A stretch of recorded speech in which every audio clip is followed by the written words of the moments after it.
I hope you're prepared to listen to me gush about a JRPG for 20 minutes. I've often said in the past that I can't play these games unless we're talking this or this.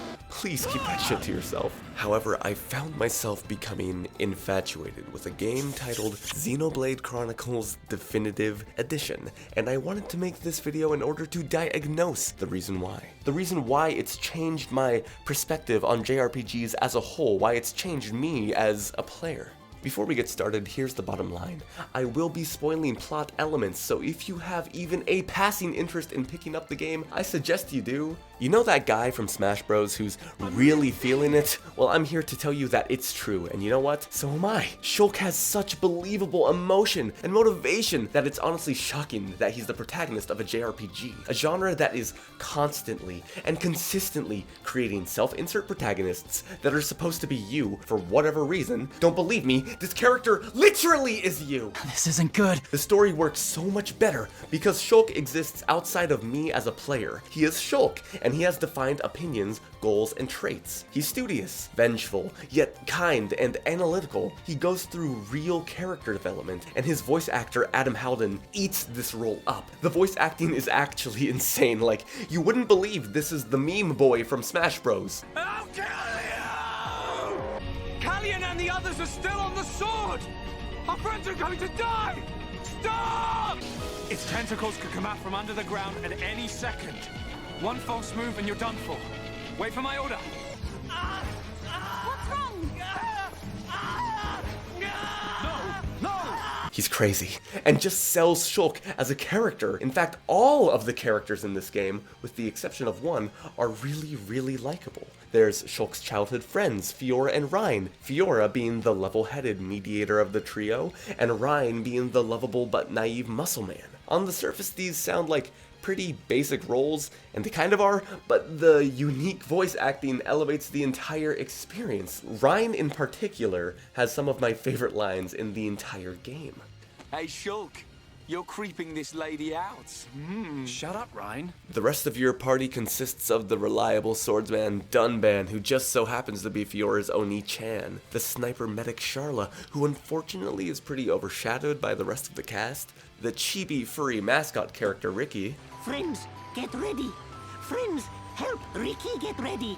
and finally Melia, Princess of the High Entia, a character who I thought would be the typical Aerith clone for the love triangle that inevitably always happens in these games. Not so! She's super uptight and all business to start, but after bonding with everyone, she really opens up. How shocking, she ended up liking the people who advocated for her individual rights.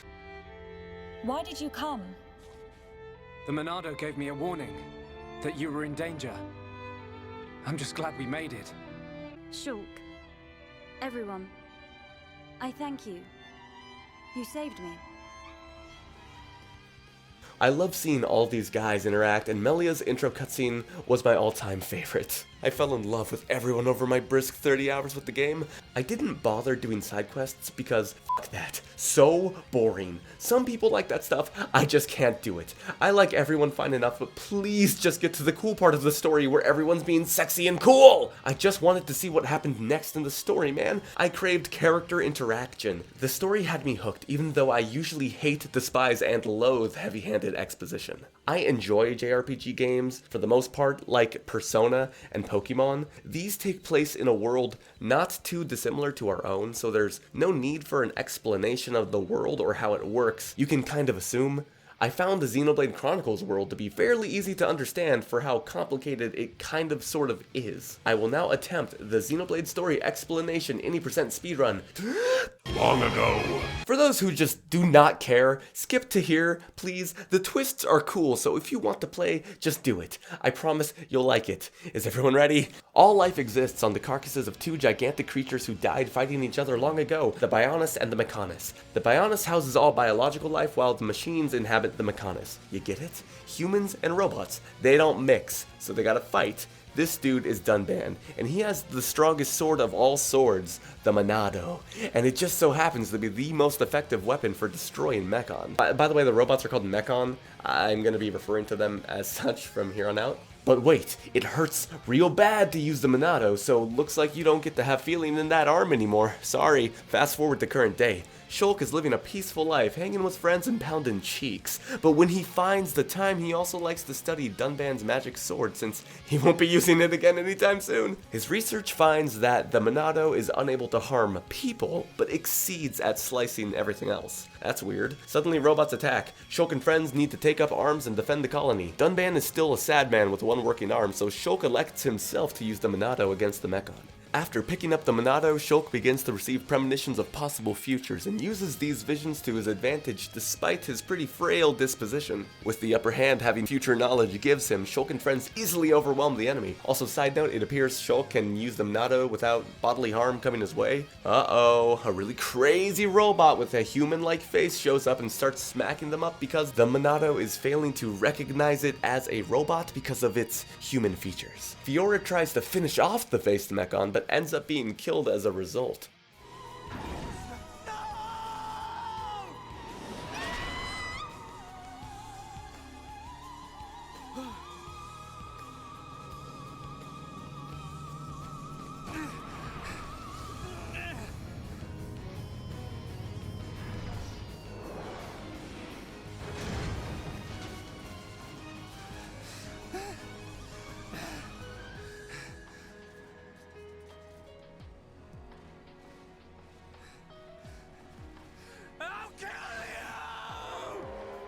Shulk flies into a rage, and with his second wind manages to drive off the Mechon for now. Ryan and Shulk resolve to get their revenge, and begin a journey to reach the Mechonis body by traveling all the way up the arm of the Bionis. I've made a decision. Huh? My purpose in life. I will pursue that faced Mechon. Shulk. They attacked our colony, killed Fiora. I will find that Mechon. Find it and destroy it. Destroy them all. They make friends, they laugh, they cry, and eventually find out that Fiora is still alive. She's been turned into a human-Mechon hybrid and is being controlled by the leader of the Mechon race, Egil. Shulk gains the ability to use the Monado on people. Your will.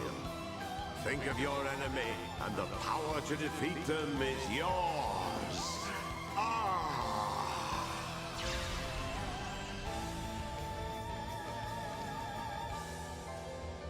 Zanza.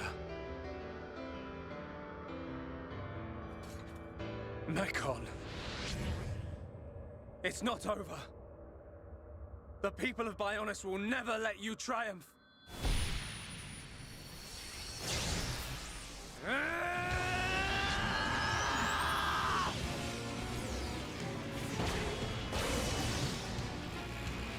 It's changing form! Be careful! We cannot withstand such power! Shulk! They reunite with Fiora and a love triangle ensues. The party finally catches up with Egil and beat the shit out of him, then suddenly Shulk is shot in the back by a friend. All I can do is this, Egil. We can live in peace again. Again? I see. Yes, you're right.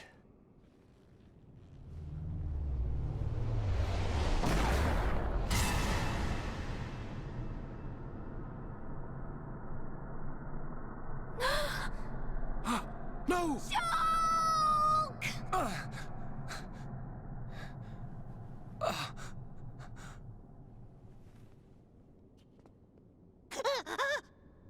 Dixon?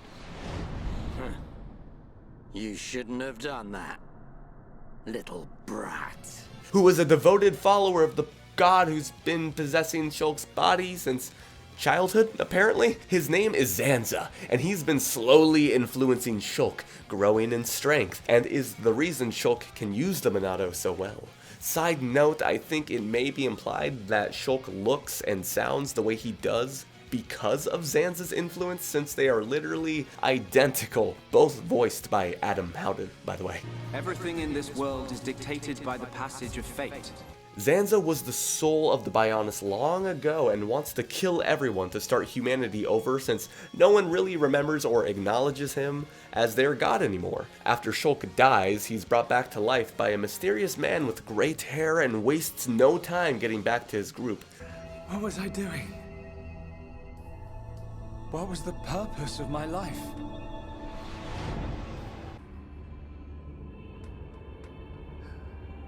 No. I've got it wrong.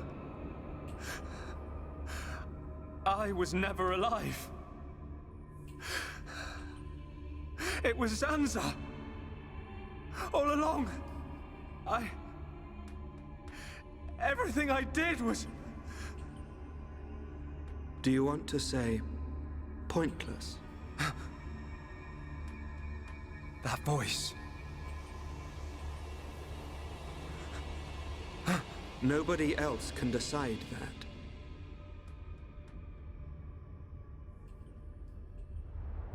Only you. They take a trip to this gorgeous space world and fight Zanza together. He's defeated, and Shulk usurps the role of god. Shulk, it is time for you to choose. Does this world belong to Zanza, or does it belong to you? That is something I decided long ago.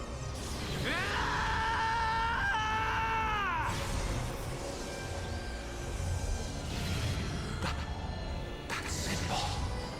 Today, we use our power to fell a god, and then seize our destiny.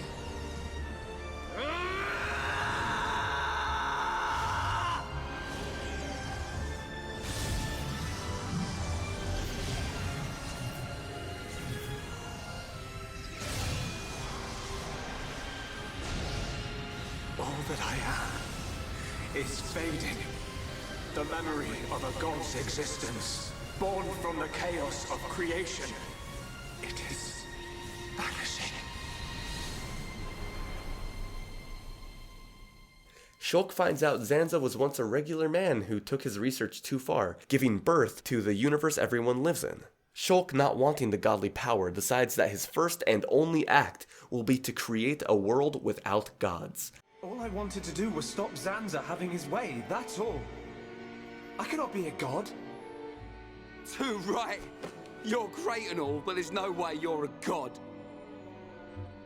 Everyone. Look, don't worry, Shulk. None of us want to be gods anyway. And I don't really know what the future holds, but we just want to live our life as it comes. Eating grub, sleeping, laughing, crying, sometimes arguing. Sounds all right? Yes, he's right. And being with the ones we love, that's enough. Even so, we change little by little. Every day is a little different from the last. We do not know what the future will hold. More fun not knowing. Ricky want to have fun. Life's little surprises are what makes it great. We don't know what's going to happen. It's worrying sometimes, but it's also exciting. Don't you think? Yeah. Isn't that called progress? Aren't we all continuously evolving? I'm not sure we need a more dramatic change than that. Yeah. You're right. Little by little. Each day as it comes. That's how we should live. That's our world.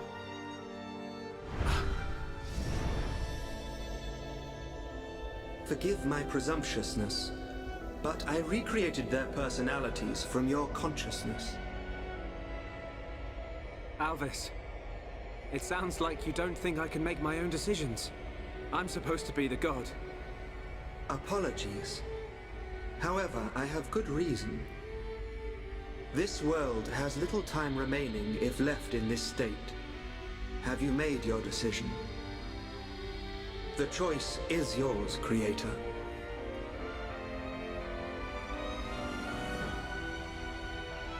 Tell me your decision for the future of this world. I won't decide. The future should be decided by each and every person in the world. And so, what we wish for is a world with no gods.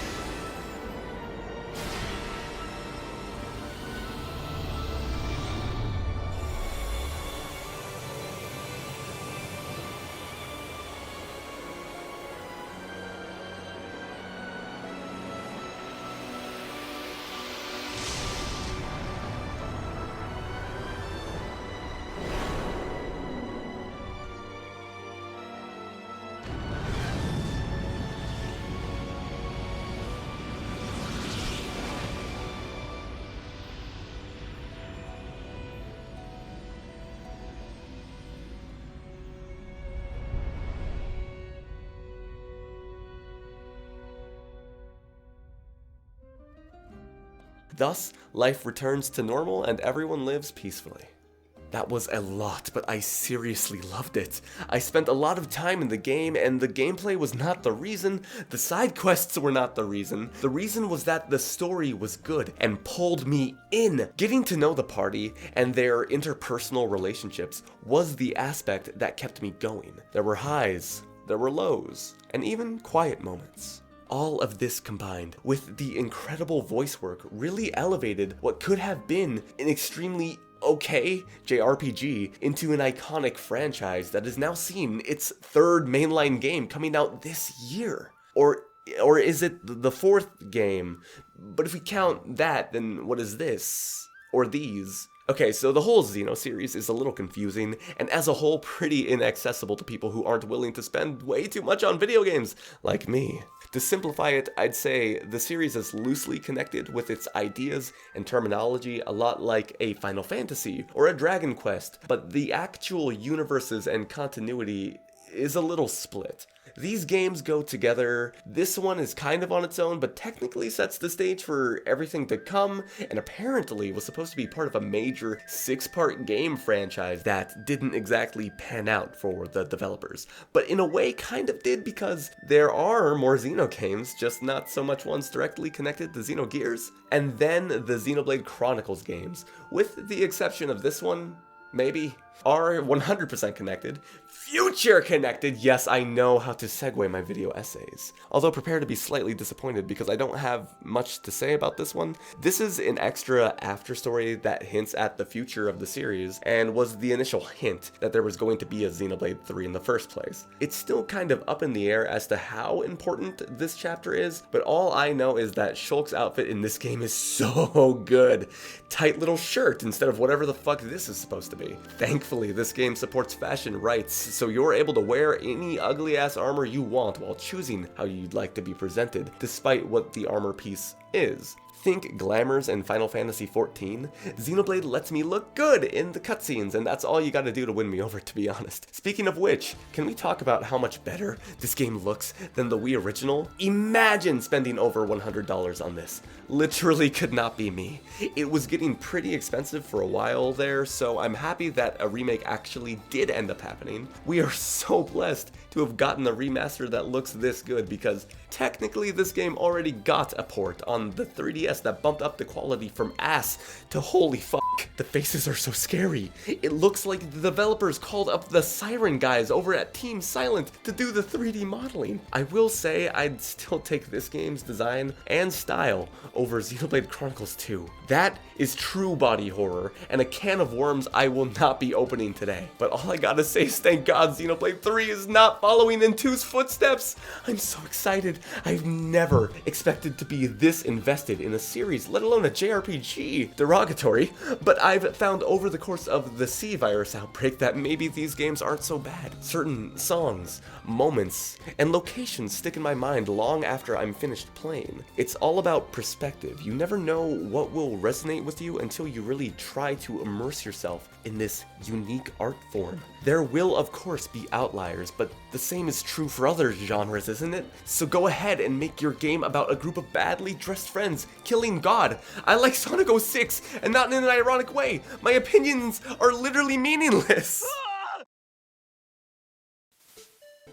That's the end of the video. I liked it. I sure hope you did. I thought it was pretty cool. I want to let you all know I had fun making this video, and it's one of my favorites, and I actually really like Xenoblade Chronicles now, so hopefully within the next couple of weeks I can come out with another video. I want to do one on 999 from the Zero Escape series, but if I can't do that one, I will probably just move on to Resident Evil 3, or to Hades, or wherever my will fancies, because I can never decide what I want to do until I'm already halfway through a 10-page script. I will see you guys in the next video, and for now I'm going to the beach. Bye! Watch these videos, I really like them and I think you'll like them too. Hopefully we got new stuff coming very soon.